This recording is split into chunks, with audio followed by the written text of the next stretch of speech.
So the question is, where have I been? And honestly and truthfully, I have been right here, just right here. Let me explain.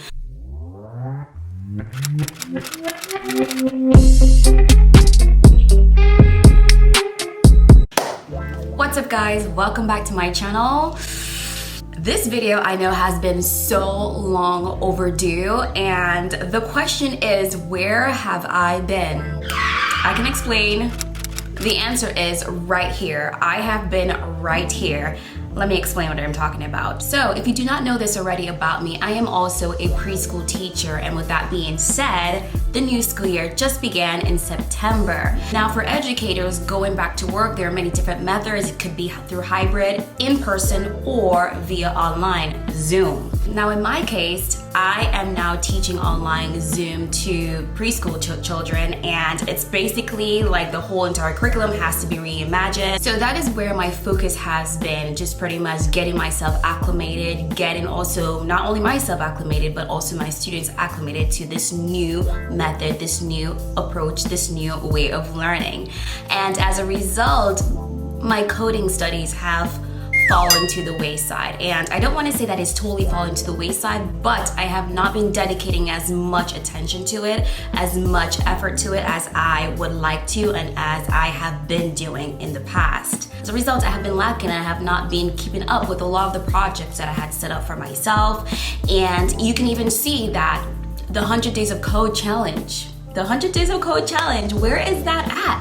Where is that at, girl? I know you're asking. Yes, I kind of flunked that. I failed that. And by the 51st day, my distractions and also work also came into play. It's kind of unfortunate because I was really on track. I had a good system going. I did not have work or anything like that. So this is something that I could have just dedicated myself to every day and knock it out the park for, hey, 51 days. And I am very proud of myself. I'm not gonna lie, even if I did not reach that 100 Days of Code challenge, I am proud of myself that I at least got 51 days in. That is more than I did the first time. And I am proud of myself because I made strides, I made steps towards going towards my goal. And that's like a month and a half, almost 2 months that I dedicated towards my goal, and I'm very happy about that. Even if I had to stop for a while and dedicate my attention to other things, that did not mean that I quit.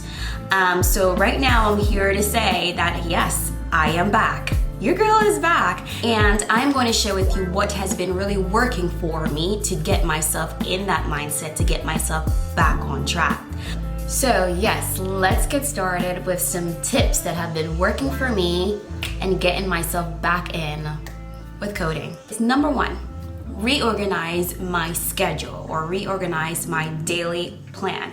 I keep a daily planner, and I try to keep it structured. Previously to me going back to work, previously to me taking on other things, I used to get in at least 3 hours of code a day. That was before I went back to work.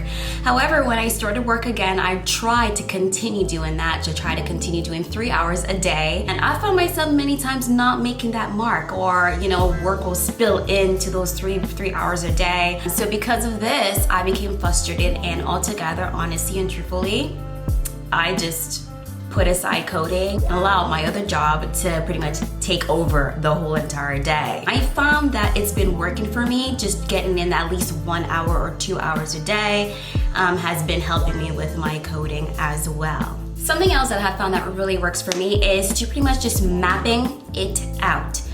Mapping my day out. Now I said that yes, I have a planner, and in the planner I structure my day in there. And what has really been helping in me is that within the coding section or whatever, I include what my goals are or what I want to do for that day that revolves around coding.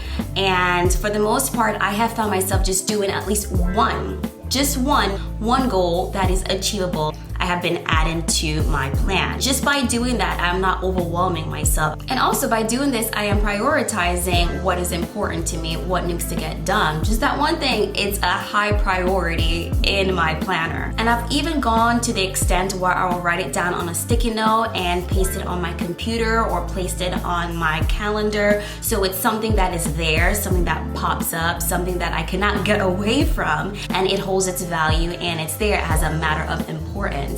Another important thing that has really been propelling me and pushing me is just the fact that I've surrounded myself with a learning community, a community of people who are also trying to achieve some measurable and relevant and also relatable goals as I am. I've expressed about the Twitter community before in previous videos, how well the Twitter community is for just motivating you and pushing you, and you can see others' struggles as well as others' praises as well, and seeing things like that is also very motivating. I've also found that also leaning on people in my internship and just talking it through, as well as other people that I know personally, just talking it through and talking to them about it and just asking for help as well. This I found has really helped me to get my mind back refocused and get it back in the game.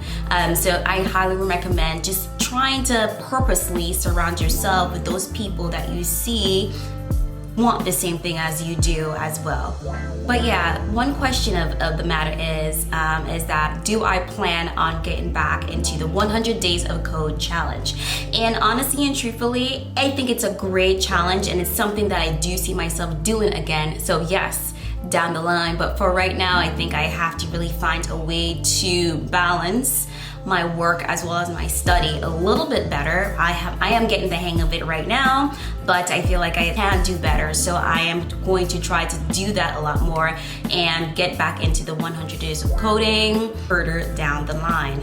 If you relate to this video, please let me know. What have you been doing? If you've ever been in this situation before, I should say, what helped you and what did not help you? If you have any tips, please let me know. I'm all ears. I'm always there for any type of tips. And if this video helped you, let me know in the comments down below. Don't forget to like, subscribe, and comment down below. And as always, thank you for watching. Peace, love, and happiness. Bye.